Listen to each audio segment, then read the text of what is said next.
The next 10, 15 years, I would venture this prediction. We're going to see the unraveling of the current Chinese system.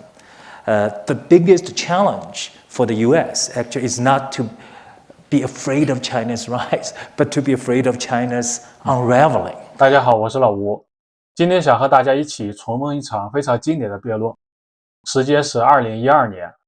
那时候关于中国模式的讨论可以说是热闹非凡，充满了思辨。这场对话的主角是两位和上海都有渊源的华人学者，他们的背景不同，观点也南辕北辙。一位是裴敏欣教授，早年在上海读书，后来去美国，在哈佛大学拿到博士学位，是一位深受西方学术训练、信奉西方价值的知名学者。另一位是李世默先生，同样在上海长大，之后去了伯克利大学、斯坦福大学深造，最终选择回到中国，成为一位风险投资家，坚定地为中国模式辩护。有趣的是，这场辩论发生在10多年前，今天是2025年，回头再看，结合这些年世界的变化和中国的实际走向，谁的观点更有前瞻性，谁的判断更接近现实。尤其当我们看到李世默当年的许多看法似乎正在被一一验证时，这场海外华人对海归派的思想交锋就更值得回味了。那么他们当时争论的核心是什么？为什么裴敏欣教授认为中国的体制将走到尽头，而李世默又是如何从历史和现实出发，反驳对中国模式的悲观看法？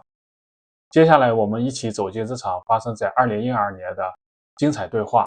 Let me start with Minxin Pei, who you have argued, certainly in your previous book, you said the strains in the system would reveal themselves just about now. Make your case that the Chinese system is nearing a point of crisis, and why you think that's so and what you think will happen next. Well, first of all, thank you for having me here again. There are two reasons for saying that the Chinese miracle is about to be over. One is economic, the other is political. Economically speaking, I think we're already seeing this slowdown, and the slowdown is not cyclical, is structural. That is, there are very powerful forces that are slowing down the Chinese economy. China's economic growth has been driven by primarily investments at home and exports to developed countries, and both of which delivered enormous growth for the last 20 years, but that path is not sustainable. We can go into the details later, but politically, I think it's even more problematic. That is because based on what we know about one-party systems or non-democratic systems, they may vary in terms of their institutional arrangements, but they all share one fundamental weakness. That is, these systems tend to benefit a relatively small group of elites at the expense of society. In academic jargons, we call such systems extractive systems or predatory systems. And the Chinese system is no different. The ills of that kind of system eventually all manifest in either very high levels of corruption or inequality, both of which tend to impede economic growth, and both of which tend to undermine the legitimacy of the political ruling elites. And we're now seeing signs of that as well. Let me just end by saying, what does that mean for the future of China? I would say, actually, the last 20 years is, can be viewed as the 2 decades of China's rise. The next 10, 15 years, I would venture this prediction. We're going to see the unraveling of the current Chinese system. The biggest challenge for the US actually is not to be afraid of China's rise, but to be afraid of China's unraveling. Because it's actually very difficult to manage the transition from, for such a big country, from a one-party system to a more democratic system, especially a country where you have enormous ethnic diversity and disputed borders with the neighbors, and so deeply connected economically with the rest of the world. So, Eric, thank you very much, Minxin Pei. So, Eric Lee, you've heard Minxin Pei argue that Economically, it's reaching a limit. Politically, it's reaching a crisis. And the next 10 or 20 years ahead will be the time of China's unraveling as opposed to its continued growth. How do you see these issues? Thanks, James. Let me sort of step back a little bit. The title of the discussion is China and Democracy. Yep. So I think we ought to define the term democracy. I mean, the term democracy has gotten to be a meaningless term. Yep. Kim Jong-il claims he's running a democracy, right? So I've written down a definition for us to share. Democracy, as you read in the papers, means one person, one vote in a multi-party system where parties rotate through elections, plus direct participation by the people in various degrees, such as referendums. Is that okay? I think that's a pretty good definition, yeah? So if we could agree on that definition, of course, China is not a democracy. It is a one-party state. It's written in the Constitution, one-party rule. So the question is, will China or should China change its current system to adopt a system of democracy as we define it here? I'm a venture capitalist, so my habit is to look at track record. That's the first thing I do when I look at everything. All right, so let's step back and look at the track record of the one-party state. It's been around for 63 years, since 1949. All right?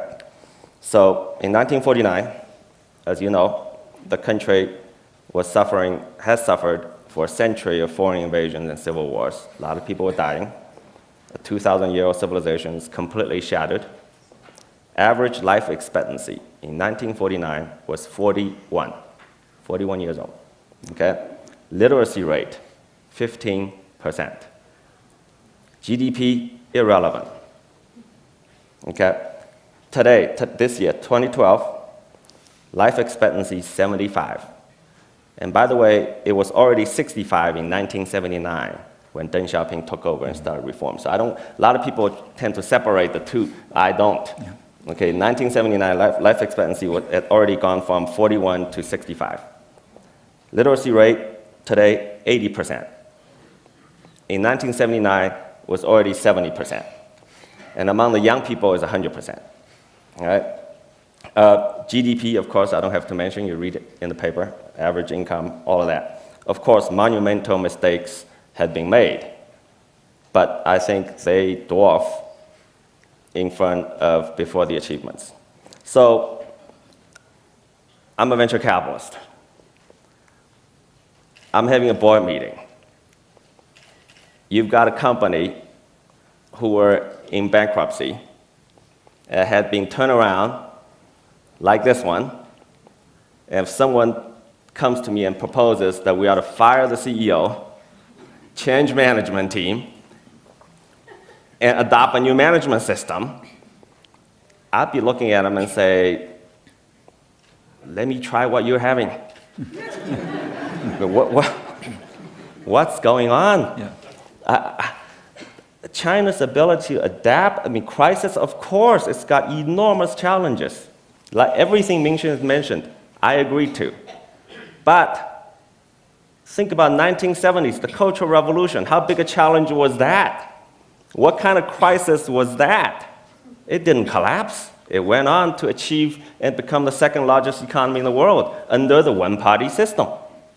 So if the one-party system could take the China of 1949 to the China today, if it could take the China of the Cultural Revolution, I don't know if you read about the Cultural Revolution, okay? If the one-party system could take the China of Cultural Revolution to the China today, I'm not sure, what would be, I'm a venture capitalist. I look at track record, and I make my assessment about the future based on track record. I think the answer is clear. Thank you very much. And Eric properly reminds us and me that the formal title of our session is China and Democracy, which we'll get into more explicitly too. I will turn this back to Minxin first with the I guess the reminder that sometimes track record shows you only so much. The Wang Computer Company had a very strong track record until it didn't. But how would you address Eric's argument that a system that was not overthrown during the Cultural Revolution, that was not overthrown during the Great Leap Forward, and was able to adapt to the current success, will be able to withstand the relatively minor strains you're talking about? Well, I think this is a track record that has a lot of cliffhanging moments that I think came very close to unraveling, because it's a track record that involved deaths of probably 50 million people. I think the Great Leap Forward, famine, 36 million. The initial stage of consolidating the communist system killed 5-6 million. I've checked some numbers. It's one of the most violent episodes in Chinese history. The Maoist regime simply outdid all the other emperors. And the Chinese history is full of bloody emperors. So I think when you look at the track record, you have to look at how close the country came to monumental disaster, or actually experienced monumental disaster. The human cost aspect has to be looked at. But then you look at the future, because a venture capitalist, not only a smart venture capitalist, which whom Eric is, not only looks at the past, but looks at the future, because he's investing not in the past, he's investing in the future. So when you look at the future of this system, then you have to ask two fundamental questions. One, how does this system compare with similar companies, right? Because you look at IBM, you look at with Wang. Is this company in a sector that actually shows future growth? And here I can share with you two pieces of data that will make Eric think twice about investing in this system. One is that similar one-party systems in the world actually do not last very long. They last much longer than military dictatorships. China is classified as a one-party regime or one-party system. The longest surviving, the one-party system that survived the longest was the Soviet Union, 74 years. Then Taiwan, 73 years, pre-Mexico, 71 years before it was voted out of office. Yesterday, it was voted back in office, but it's not a democracy.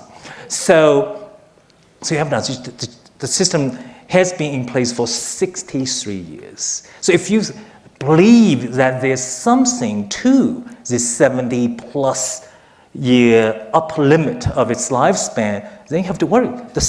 I may be investing in companies that will not be around in 10 to 15 years' time. So and another is that look at the level of income of countries. Is that political scientists have looked at the time frame, not the income level at which one-party systems or military dictatorships make the transition to democracy.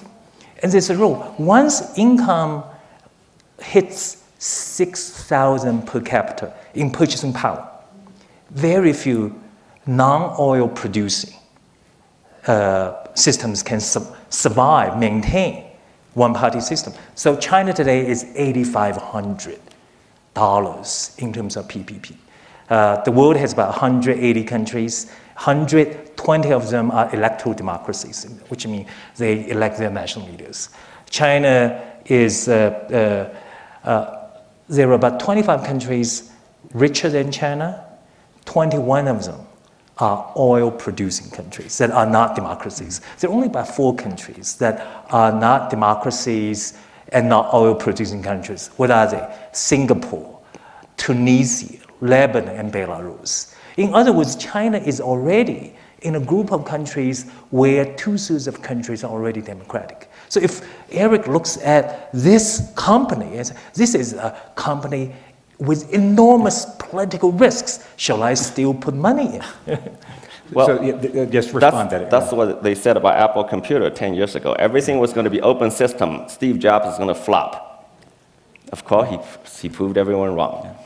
And back to the numbers, as we define democracy, the history of democracy, as we define it today, as we agreed on definition, is actually very short. In America, if you define democracy as one person, one vote, 3 elections, it's, generously speaking, 92 years old. And a more less generous definition will be 47 years old, since the Voting Rights Act of 1965.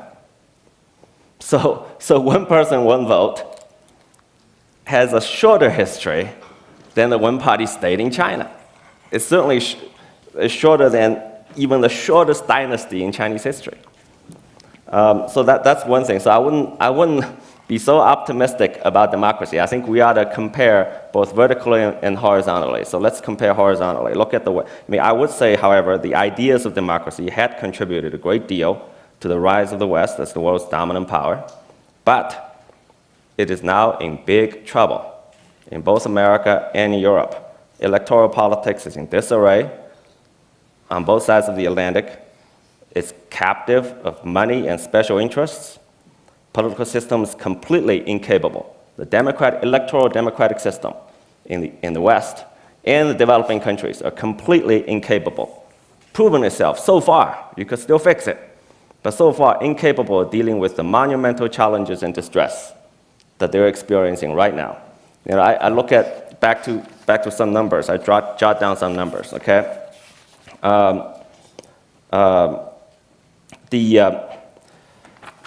In China, this is based on public opinion polls conducted by Pew and Gallup. All right. The percentage of people who are satisfied with the direction of the country, 87%. And it's been above 80% in the last 10 years, every single year. People who felt that they've had progress in their lives in the past 5 years, 66%. People who are confident and optimistic about the future, a whopping 75%. This is data from 2 months ago, and it's been above 70% for years. In America, let me not mention those numbers. Let's just mention some different numbers, okay? The 3 pillars of American democracy, Congress, presidency, and the court. Approval rating for Congress, 11%. Approval rating for the presidency in its 30s. Approval rating for the court system has fallen below 50%. Vast majority of the American people expect their children to be worse off than they are today. All right? If you want China to adopt,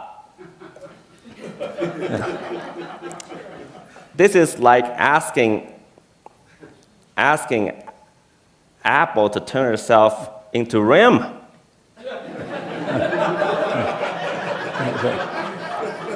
Don't make the iPhone start on Blackberries unless they're stupid.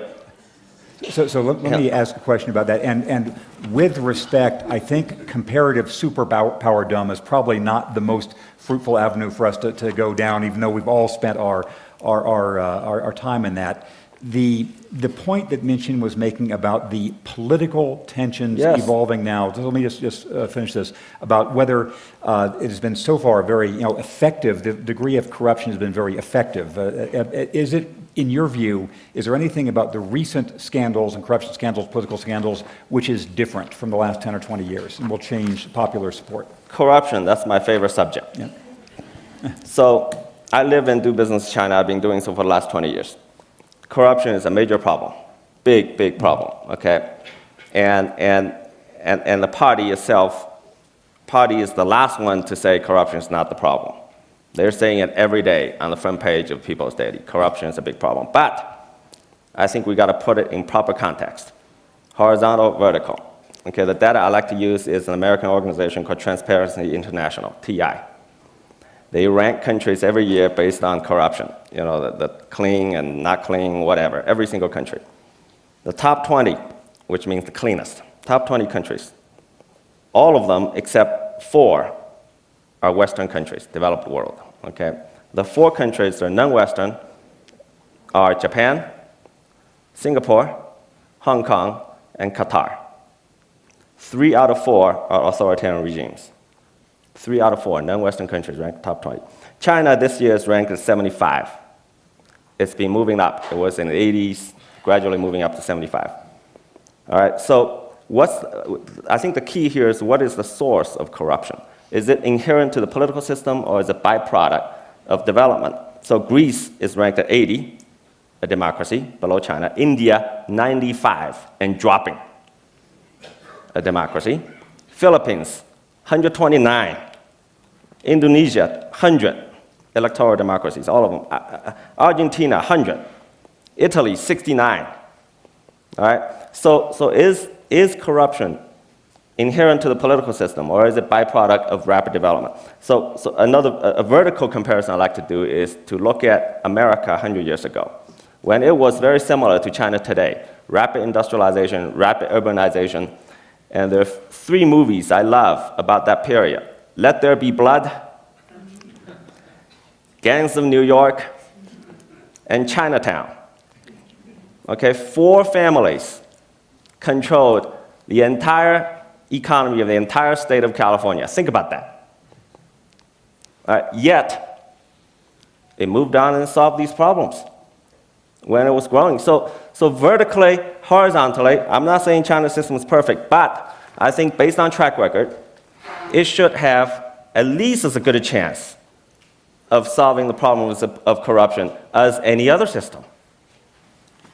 Minxin, feel free to address anything there you would, including the idea that the system is, the last point Eric made, the system is adaptable, will be self-correcting, will show the same ability to respond, whatever the pressure points are, and continue to maintain popular consensus, popular approval. Well, I would say, first of all, popular opinion surveys are highly variable. And they, in the case of China, I would say that huge influence on how people evaluate their current situation is their past experience. And the past experience, the Maoist era, which I lived through myself, was so horrible that the improvement over the last 20, 30 years is spectacular. This is most Chinese would accept. But whether that truly reflects their acceptance of the current system, I would say you have to give them the ultimate test. That is, give them a vote, right? I think there's a good reason the Chinese government allows opinion surveys but does not want a vote, because it may actually get the endorsement from the voters, but it may also get voted out of office. So I would be careful in using opinion surveys as a basis of legitimacy, because in the case of the United States, we may feel very upset about our current system of government. We never question the legitimacy. We say these are incompetent, ineffective people, but we're not going to say they've stolen power. They maintain power through violence, through lies, through cheating. This we are not going to say. And then in terms of democracy, I want to add one, again, as a political scientist, one interesting observation. That is, the world today has about 120 countries that elect their leaders, so-called democracies. 80 of them made a transition from various forms of dictatorship to electoral democracy in the last 40 years, which means it's actually a huge recent historical trend. And China is really the exception. And then finally, let me get to corruption.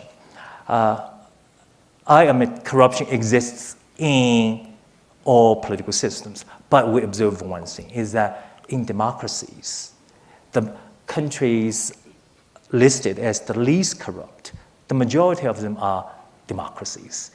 The exceptions are Singapore, Hong Kong. But what about these exceptions? You notice one thing, they're all city-states, very small. The monitoring costs are relatively low. And then another observation is that while democracies cannot eliminate corruption, autocracies, dictatorships have no hope of eliminating corruption, because eliminating corruption demands three ingredients. One is a free press. Another is the rule of law. And third is NGO, civil society monitoring, none of which can exist in a non-democratic system. We're not saying that these things are sufficient to eliminate, to reduce corruption. They are necessary conditions. So in a dictatorship, we simply don't have the necessary conditions to fight for a clean government. And so, Eric, instead of having you answer that directly, let me ask you a different question. One is to clarify your argument. Are you saying the current Chinese system essentially is the optimum Chinese system for the long run, or are you saying this is a transitional period to some more democratic system later on, but that's in the foreseeable future? Second, if you would sort of spell out how you imagine the next 10 or 15 years of Chinese development going. Well, I am saying the former, which is the current system is somewhat optimal. It doesn't mean it won't change. I think it will change a great deal as it has in the last 63 years. One quick note about the point about dictatorships and autocracies, about cheating to stay in power. I've been here for a few days. I've been watching American television because there's an election going on in this country. Talking about cheating to gain power or keep power, it's hard to outdo the Americans. I've been watching these commercials. My friends, you guys got to be careful. Cheating to maintain power. But let's come back to your. I think going forward, the system will need to adapt and change. But I am fairly confident, again, based on track record. Think about the last 63 years, right? From 1949, the country, through those 63 years, from every phase to the next, at the establishment of the People's Republic in 1949, to the 50s, to the 60s, through the Cultural Revolution, the country is irrecognizable from one phase to the next. And if you've been to China for the last 30 years, you'll know the country is irrecognizable. The leaders are irrecognizable. Their political outlooks, the policies they pursue, all under the same one-party system. So the breadth of change the one-party system has been able to embrace and implement is much wider than any multi-party election countries that I see today. Think about, you picking Romney and Obama, it's like between Coke and Pepsi. Compare with the changes that have been happening, the breadth of changes been happening in the one-party state in China. Well, I would just invite you to look at pictures of China's People's Congress and China's Party Congress. I think soon you're going, when you go back to your room and turn on YouTube and type in China's National People's Congress. Today, they convene every year. And look at the pictures over the last 30 years. I bet you hardly notice any change. Because the country has changed. The society has changed, the economy has changed, the people have changed. The one thing that has not changed very much is its political system. That's right. And that worries people like me to no end, because it shows that I'm not a Marxist, but there has to be some kind of compatibility between the kind of political system and the kind of economy and society. When the gap is too big, then either the political system change or you slow down socio-economic change. And one aspect that we are seeing in China today is that the political system refuses to change. It wants society to change slower, at a slower pace. And that means internet censorship. That means more restrictions on civil society, more restrictions on press freedom. And so I think at some point, either the political system gives or social progress slows down. You just cannot have your cake and eat it too. China managed to do some of that in the last 20 years, but not forever. And just before having a response from Eric, if you could address what you think is the most likely path of, say, the next 10 years. Again, I always fantasize about how China can become democratic.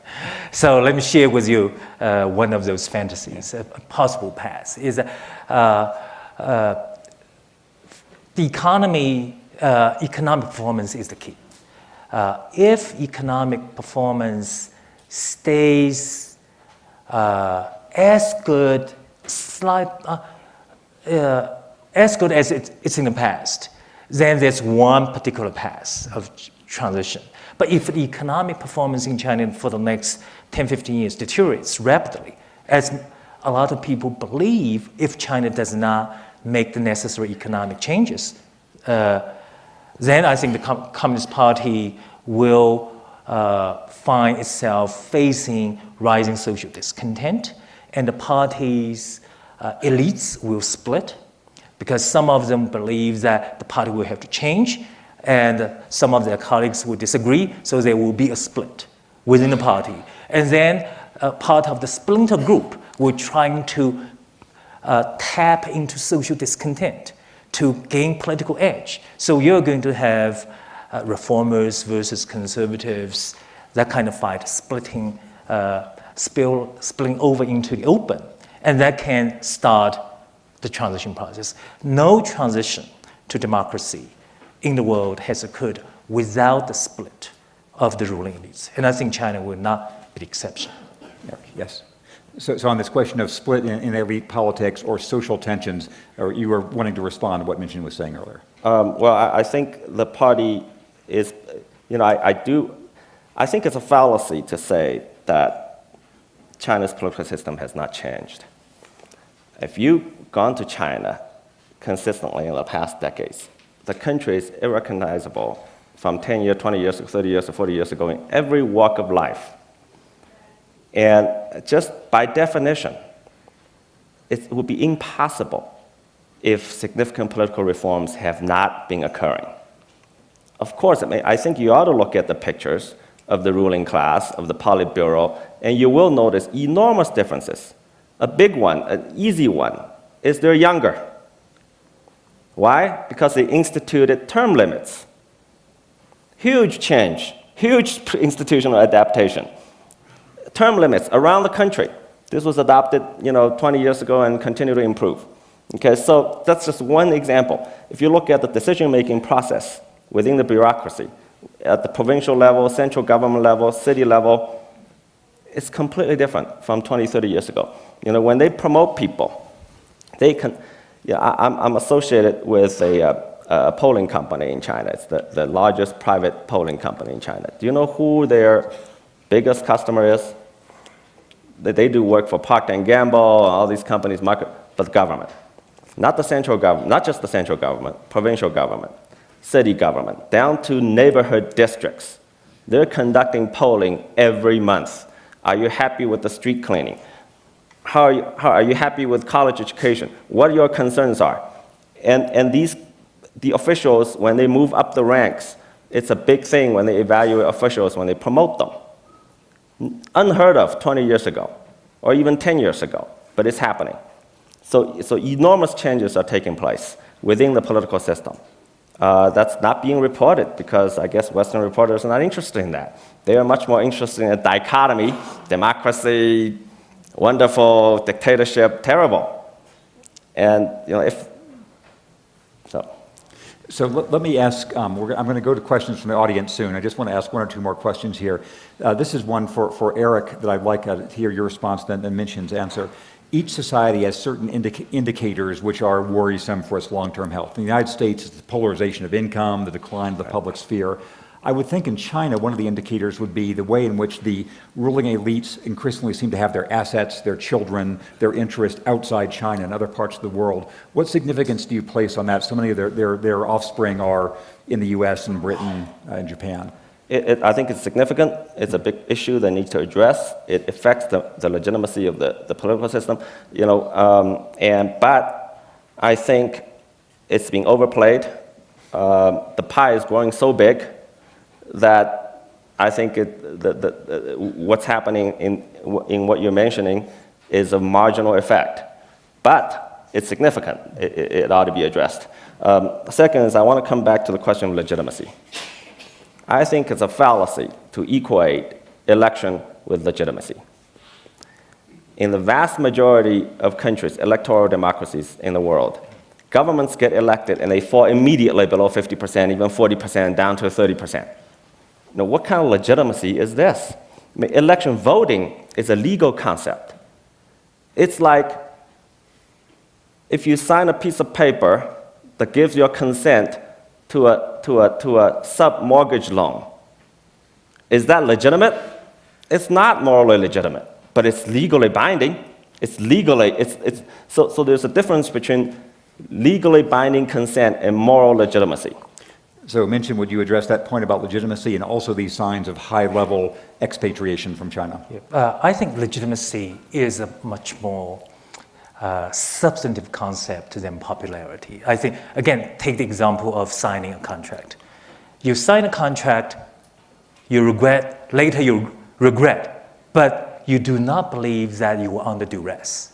You sign it willingly, and you are not going to go back and try to undo the sign. You simply wait. In the case of electoral democracies, you wait another 4 years and throw this bad government, you made a mistake, you throw the government out of office through a legal process. But during that period, the government is legitimate. The government is highly unpopular. President Bush, George W. Bush, he was highly unpopular, but nobody thought he was illegitimate, at least the second term, not the first one. The first one was much more controversial. But then you think about the China, what's the act of conveying popular consent? This is not such a public act. When you go to the polls, that actually it's a very serious act. And then I would say, thinking about who is voting with their children's future, their family wealth. I don't know whether you've been reading the press. A lot of Chinese middle-class people pregnant women are rushing through Chinese borders to Hong Kong to give birth so that their children can be born in Hong Kong as Hong Kong citizens, because they trust Hong Kong. And then you look at anecdotal reports, the data are very difficult to come by. Senior Chinese officials are voting with their feet. Their children, their family wealth are coming to this country. I've not heard a single case of a senior American official trying to apply for a Chinese passport. But I think there were hundreds and hundreds of cases of Chinese officials and their children trying to apply for American passport. So I think let the facts speak for themselves. On voting, by that definition, every single government in this country since George Washington to Lyndon Johnson were illegitimate. Or partially legitimate. Illegitimate, so few. Yeah. Come on. Landed property owner male, till when? I mean, so could not be legitimate. So I think the voting and legitimacy is not valid. So I have a short question for each of you, or that is, I'm soliciting a short answer from each of you, and then we'll go back to the... So, Minxin, the question for you is, what time period, what would be a time span in which you say it is probable that China will become democratic? 20 years from now, 50 years from now? Got put money down. Put money down. I would say, because it's great we have so many people here. Yeah. I would say that no more than 15 years, but no less than 10 years. So we're talking about 10, 15-year time frame. So I won't ask you that question. I'll ask you a different question. You've made the case strongly that China's model is the right model for China. Will it be propounded, do you think, as a Chinese ideal for the world, or as a Chinese-specific model? It's a Chinese-specific model. Yeah. China's model is not exportable. It cannot be emulated by others. It is unique to the cultural traditions, historic circumstances of today's China. It is not universal. It cannot be universalized. But there's only one idea that may be universal, is that what works for each individual country should be something that's different, should be something that's consistent with your own culture, with your own history, with your own circumstances. Don't blindly copy other people's models. 好，裴敏欣和李世默在2012年的这场辩论，我们就看到这里。10多年过去了，今天我们再回看这段对话，相信大家会有很多新的感受。裴敏欣当年是站在西方主流政治学的视角，对中国的一党体制的可持续性提出了强烈质疑。他认为这个体制难以应对未来的经济和政治风险，甚至预测会出现瓦解。而李世默则从中国的历史经验和改革成就出发，强调这个体制其实非常有弹性，能够自我调整、自我革新。他指出，中共在选才、维稳、推动发展方面有自己的一套独特优势，不能简单用西方标准来评价。今天世界变了，中国也走出了一条很多人当年没有预料到的路。回过头看，李世默当时的一些判断，比如对中国体制韧性的信心，以及对西方模式普适性的质疑，似乎更贴近现实。当然，这不代表那场辩论就有了定论，中国的发展还在继续，挑战也仍在。不过，重看这样一场高质量的思想交锋，特别是结合今天的现实去反思，确实能帮助我们更深刻理解中国道路的复杂性与特殊性，以及那些真正经得起时间考验的观点与思考。好，今天的分享就到这里，感谢大家的收看，我们下次见。